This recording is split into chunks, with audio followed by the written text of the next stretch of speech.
It's Friday, and the Florida Gators have yet another stacked weekend of official visits with a lot of blue chips and 3 5-stars on campus this weekend.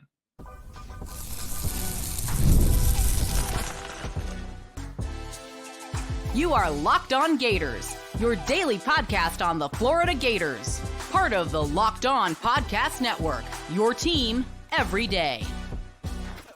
Hello, and welcome back to another episode of Locked On Gators, part of the Locked On Podcast Network, your team every day. Thanks for making Locked On Gators your first listen of the day every day. We are available daily and free wherever you listen to the podcast. Happy Friday. I am Brandon Olsen. Find me on Twitter at WNS_Brandon. Find all my written work with Giants Country and NFL 33. And now here is Brian Smith, Locked On's Recruiting Insider. Joining me now for Locked On Gators is Brian Smith, Locked On's Recruiting Insider. Before we get into it, I'd like to thank LinkedIn Jobs for being the official college football recruiting sponsor across the Locked On College Network. LinkedIn Jobs helps you find the candidates that you want to talk to faster. Post your job for free at linkedin.com/lockedoncollege. Terms and conditions apply. And Brian, before we even talk about really who's on campus this weekend taking their official visits to Florida, Will Griffin, 2026 4-star quarterback, committed to Florida on Saturday afternoon, early or late morning, early afternoonish. Keelan Russell was committed to SMU, was supposed to visit Florida this weekend. And instead, like when he visited Alabama, there were rumors coming out after the visit that, hey, he's probably going to flip to Alabama. I didn't think it would happen this soon, but he flipped to Alabama and then canceled his official visits with Florida. And I believe he had one with Oregon or another school that he had scheduled, canceled it.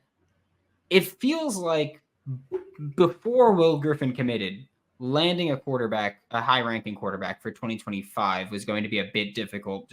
We talked about it last week with DJ Lagway on campus, and he's got the national Gatorade commercials, and he's in the new Gatorade, like they're doing a new merch drop next week, and he's one of the athletes for it. It felt like it was going to be difficult to land him then, or to land a 2025 blue chip QB then. Now you have a 2026 blue chip quarterback already committed, and again, things can change, but it feels like it's just damn near impossible now to get a good quarterback to go, this is a spot where I want to go right now, where I'll have a spot. Yeah, you've got bookends, 23 and 26 that are high-ranking kids. I mean, I know Will, he lived pretty close to where I did when I was in Tampa. Saw him play several times. Got a big arm. He's already got NFL size. That's the kind of kid you want to put your future around. So smart kid too. So he'll figure out quarterback.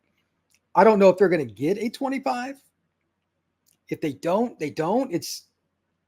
I would rather them not take a guy than just take a scholarship player that's never going to play.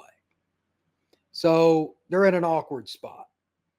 I don't think you can do anything about it. This happens sometimes. The only thing I can say is the old school thought of keep recruiting guys. Somebody could flip, but you also have to look at maybe there's a kid that's still in that developmental mode that impresses you at camp this summer or whatever, that if you want to take a guy. But chances of somebody like that keeping Will Griffin in front of them or behind them is probably not high. So they may be better not to take one. Yeah, wide receiver Joshua Moore was on campus this weekend for an official visit. And while he was on campus, he said that, hey, I love knowing that the future of quarterback for Florida is locked up right now because you've got your 2024 kid in DJ Lagway, who's the number 3 player in the country by composite, number 1 quarterback. Then you've got Will Griffin, who's a blue chip player that could rise, could fall. Hell, I don't know. We'll see what happens there. But I feel like, yeah, quarterback is in a tough spot right now as far as adding a 2025 kid. But everything else should benefit, right? With your current long-term answers at quarterback, if you're a 2025 receiver, tight end, running back, offensive lineman, even on the defensive side of the ball, you get to go, okay, like I know that for the first 2 years of my career, at least, I'll have DJ Lagway.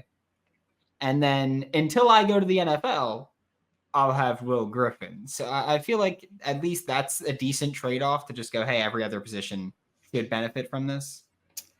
There's nothing wrong with having high-end quarterback recruiting, because if kids don't want to play with good quarterbacks, they don't need to be a part of your program at the University of Florida. It's that simple. If you don't have quarterback play, the other spots are diminished. I think some Florida fans might know about that based on recent quarterback play being so inconsistent in Gainesville. But they finally get a guy that kind of picks it up towards the end of last year, and they were competitive with everybody when he played. That just shows you how important the spot is, because Lord only knows Florida had other issues. What was it, 72% their quarterback hit last year? Come on. I mean, that's pretty good. I don't care. I know they threw short and all that. If you consistently recruit quarterback at a high level, you're still going to miss on about half of it. The numbers show it. I don't care which school you go through. The numbers show it. It's awful. It's a hard position. So you want more numbers, but if you're going to be a little lower on the total, like have 3 guys on instead of 4, but they're all 4 and 5-star guys, you're still in a pretty good spot. Florida probably needs to get a really good 2027 quarterback, but that's so far down the road. You know what? Having Griffin in the fold isn't so bad after all. Yeah, 2027 kids are what, freshmen going into sophomore right now? That is proper. Yeah, a little hard to evaluate that one at this point in time. But I just contact everyone and hope that it happens. But I do have to ask as well, and I feel like maybe this is my fault for how I'm explaining it, but I feel like my thought process here with Florida Gators fans has irritated some people, and maybe it's also just because I'm looking at it from a team building perspective. I don't necessarily think that an individual quarterback working out is super important when we're talking about recruiting. Like I look at DJ Lagway and Will Griffin and I go, hey, you're a blue chip quarterback. Other players will want to play with you. Like Joshua Moore is like, hey, it's great to know that quarterback's locked up. Receivers will want to come play with you. We saw it with 2024. A bunch of kids were like, yeah, I want to play with DJ Lagway. So for me, I look at this as the conversation was people talking about whether or not Will Griffin is good enough to be your QB1 in the future. My point is, I don't necessarily think that matters so much as long as he's someone that other kids want to play with. Like if you build a good enough team around him, selling that, hey, he's our QB1 of the future, I feel like that's more important than the individual quarterback actually working out. Like if Will Griffin weren't to work out, but he helps you get a top 5 class in 2026, I feel like I take that trade-off, especially now when you have the modern day transfer portal where you could just go, oh, you're not working out. We could see that early on, but we still need to win games and keep this talent. Go to the transfer portal and bring in a quarterback. Am I bat-s crazy for thinking that, or am I wrong for thinking of it that way? I've had that conversation with other people, and it depends on the school. Obviously, Florida is a pretty easy place to recruit to. We've talked about that before. I mean, it's UF. It's not rocket science. So I think if you continue to bring in all the other spots, worst case scenario, again, you can go to the portal. A lot of teams have done it. You know what? That's okay. LSU just won a bunch of games with a guy that was a transfer, and he won the Heisman. They had another Heisman guy at quarterback. 2019, it was solid. There's been more guys successful here recently, and I don't know if this trend will continue, as the transfer guy than there has out of high school, if you want to look at like the Heisman race and stuff. So there's 2 ways to look at that. The other thing is people would just rather find the guy for Florida, root for him, and go all the way through. I get it. Sometimes it just doesn't work out. Here's the underlying theme. You can like this or dislike it. It is fact, and it is not changing. It's been this way for 40 years. Kids do not want to stay beyond their sophomore year if they're not starting at quarterback, because it's not like running back where you get the third team running back somewhere gets a lot of reps. At Florida, he's going to hold a clipboard. And at Oregon State, he's going to hold it. They're not going to wait. They will transfer. Period. Kids don't care about it's orange and blue. They want to play. So you're going to lose kids anyway. The key is to get everybody around them. And that's why you want to bring in a good quarterback every year. You know which one it's going to be, but somebody's going to leave and somebody's going to figure it out. The coaches don't even know. So don't worry about the individual player. It's just consistently getting a high-end guy. I agree with it. Okay, I feel better about it. Because I feel like every time I say it, people are just like, that's a horrible approach. Like, you need to bring in a good kid every year. And it's like, it's just, realistically, that's not how things work. Like kids aren't going to pan out the way that you're anticipating. So feel good not like feeling like I'm on the island with Wilson. Like no, you need to get a top guy at least every other year, preferably get a quarterback every year. But if you don't, again, like getting DJ and then getting Will, like those are 2 elite players. Like how many schools got those level of players as their last 2 commitments at quarterback? Maybe one of 4 or 5 schools. So Florida's in a pretty good spot there.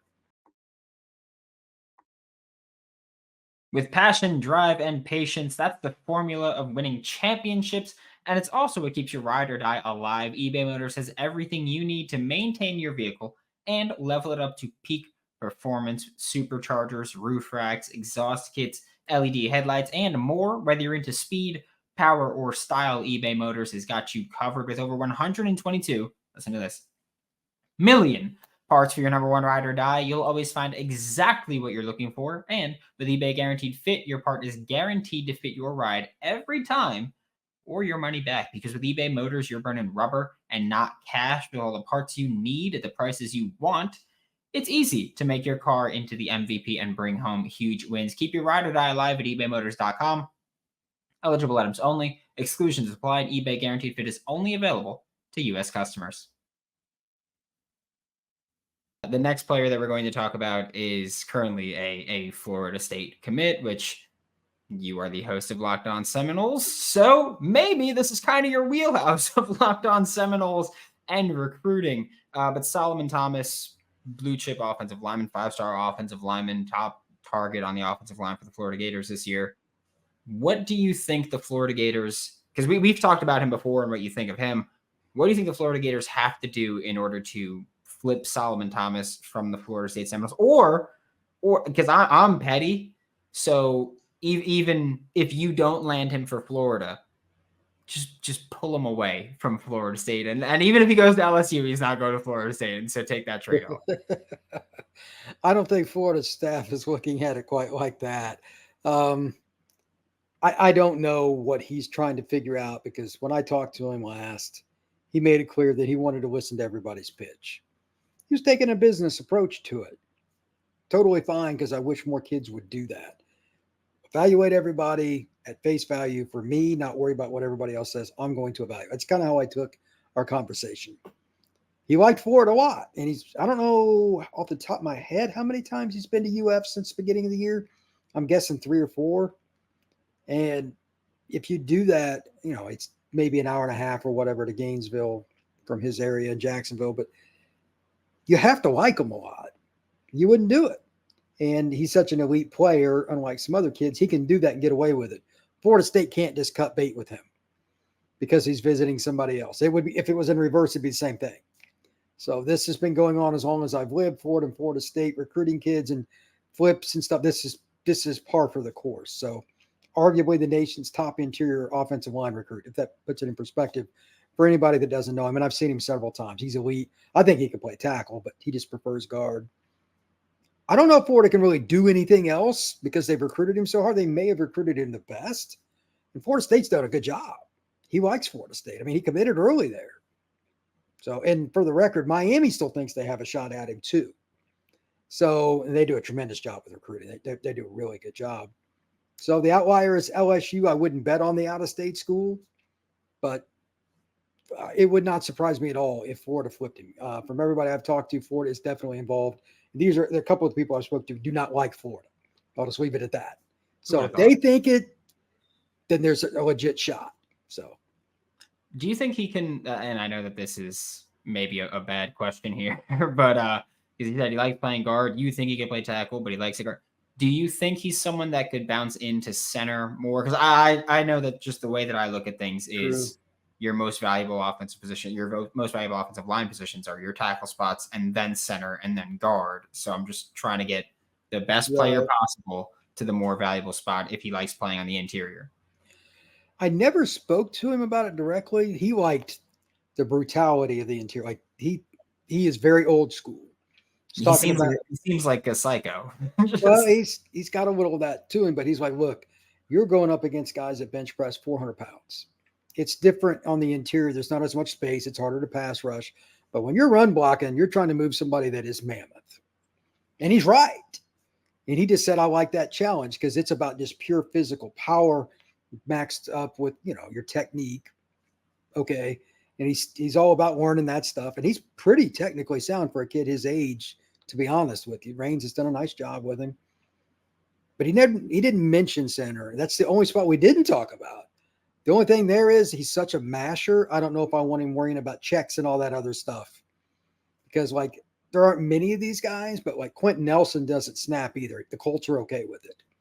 You know what I mean? Like he's that kind of guy. Like he could be an NFL first round pick as a guard. There aren't very many of those, 1 or 2 a year.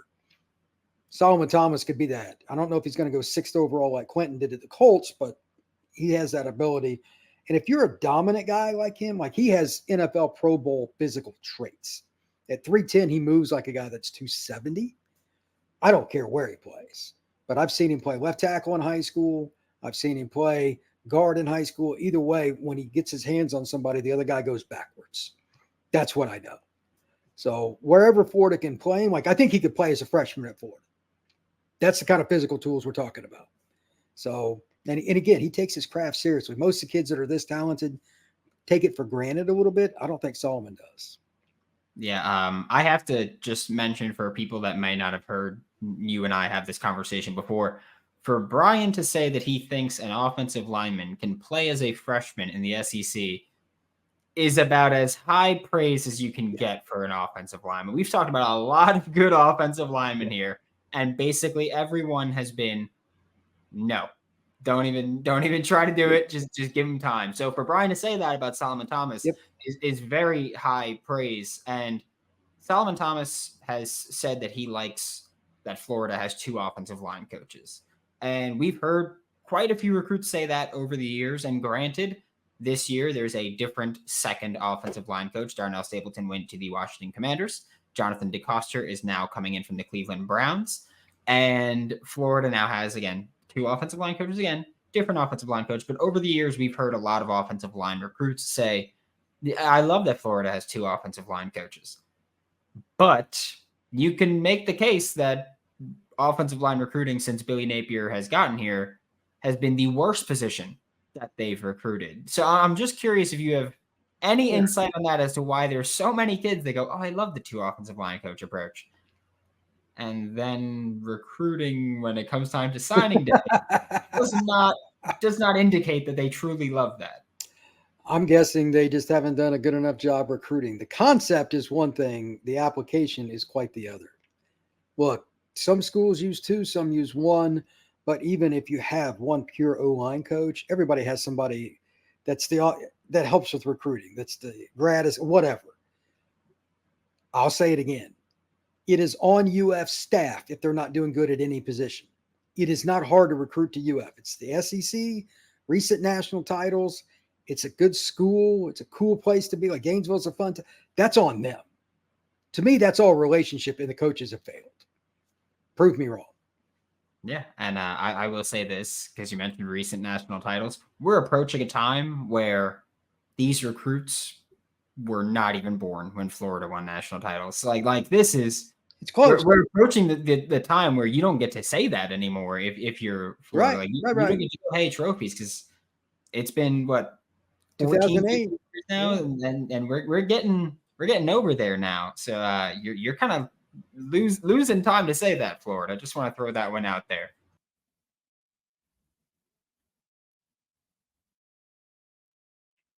The last kid that we're going to talk about today is Ben Hanks Jr. We haven't talked about him at all yet. He's taking an official visit this weekend. What do you think of his film? If you've seen him in person, just what do you think of Ben Hanks Jr.?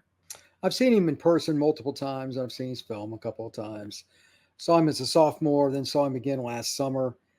I'm curious about what his long-term position is because he's a thin young man that I would imagine will put on quite a bit of weight, but he's naturally thin, real wiry, strong, can play safety or corner. I don't think it really matters. Just depends on your scheme, which one is better for your team. But he's instinctive when the ball is in the air. If you have that, there's an opportunity for you to play. And his length is ridiculous. Obviously, he has a connection to Florida. The last name should be, I remember, his dad was really good. The first name, too. Yep, that's right. But his old man could play.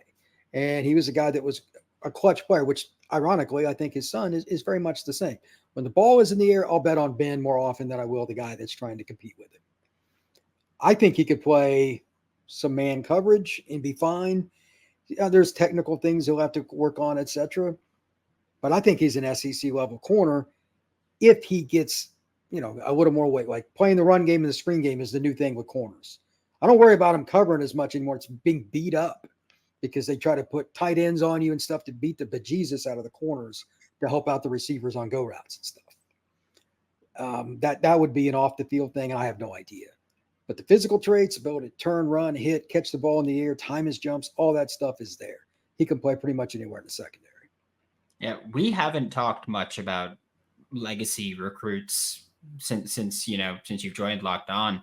I'm just curious how much, and I know on an individual basis this is going to vary, but how much do you think being a legacy really plays into it? Because I know like there's got to be kids that are just like, yeah, I don't care at all about being like I don't care what my parents did. I'm trying to do my own thing. So I'm just curious, in general, how much do you think being a legacy really plays into it? Because I feel like fans go, that kid's a legacy, he should be a Florida Gator. But I also feel like realistically, there's probably a good deal of kids who go, yeah, I'm a legacy, but I don't really care that much about it. This is a case by case. From my experience, when the parent is still involved at the school, and I mean involved, it matters. I don't know how much Ben Sr. is involved. I honestly don't know. But especially if that guy's coach, like Spurrier and Meyer and guys like from his era, through that era, like when he would come back, like if he was treated good, if he felt appreciated, the chances of getting the sun when his recruitment comes around go up exponentially. I won't go into schools, but there are some schools that have completely screwed themselves on these situations because they didn't do a good job of bringing back alumni, not having events, not keeping up with them, not calling, not knowing the names like their kids, things like that. All these little things, it's almost like recruiting applies. And then when that kid comes back, like he's a freshman in high school and goes to camp, you don't know if he's good enough yet. You still got to treat him a little different. Like all of this is kissing the ring. Some schools don't do a very good job with it. I have no idea what UF does with Hanks. I have no clue. But they're in on him. He's going to visit. So they have to have done something. Now the Florida situation is weird. Billy is on the hottest of hot seats in college football. How does that play into? I have no idea. Sometimes kids want to be the one that helps resurrect a program. So you got to add that into the equation. And there are other kids that like, I know kids that told me they didn't like school X, but ended up signing with them just because they were really good. And they refuse to go to a school they're not going to win. So everybody's a little different. And you got to combine all those traits. I don't know Ben like that or his old man. So UF's getting him on campus. I'm guessing they've done a pretty good job. That's about all I can tell you. Yeah, and before I let you go, I do have to ask about this because it feels like Ben Hanks Jr.'s recruitment is the least clear one that we've got right now going. Where he doesn't talk to anybody. Yeah, everybody goes, oh yeah, Miami's in the lead, and then by a huge margin, and then he goes, Florida's closer than people think. Like he told on 3, like Florida's closer than people think. But no one has any idea what the hell is going on with it. So I have to ask, 1, where do you stand just on his recruitment right now? And 2, does this feel like one that given how, again, unclear everything is, do you think that indicates that he's more likely to kind of surprise commit somewhere since no one knows if he's even close or if it's one that's going to take kind of down to the wire? I kind of wonder if he's waiting to see what Billy and company do this fall because Mario's in the same spot at Miami. It's year 3 and it's not as bad as what Billy is, but he's 12-13 in Miami. That stinks. They play each other at the beginning of the season, ironically. So there's a lot of things for him to look at. By mid-October, I think, regardless if he's made a commitment, we'll know more about Ben Hanks Jr. and where he's going. I don't think that he's a dumb kid. He's going to want to see, okay, why commit to a school if they're about to fall off a cliff and they're going to fire everybody? So that's just my opinion. Yeah. Thank you so much, Brian. This was Brian Smith, Locked On's recruiting insider. Catch him every week on Locked On Gators. Catch him all throughout the Locked On College channel. They talk all recruiting. Doesn't have to be just Florida. If there's a target anywhere else that they want that Florida's also in on, go ahead, check that out. He's on Locked On Canes a bit, which is very unfortunate to hear, but a lot of kids that there's overlap there. But thank you so much, Brian. Thank you very much, sir.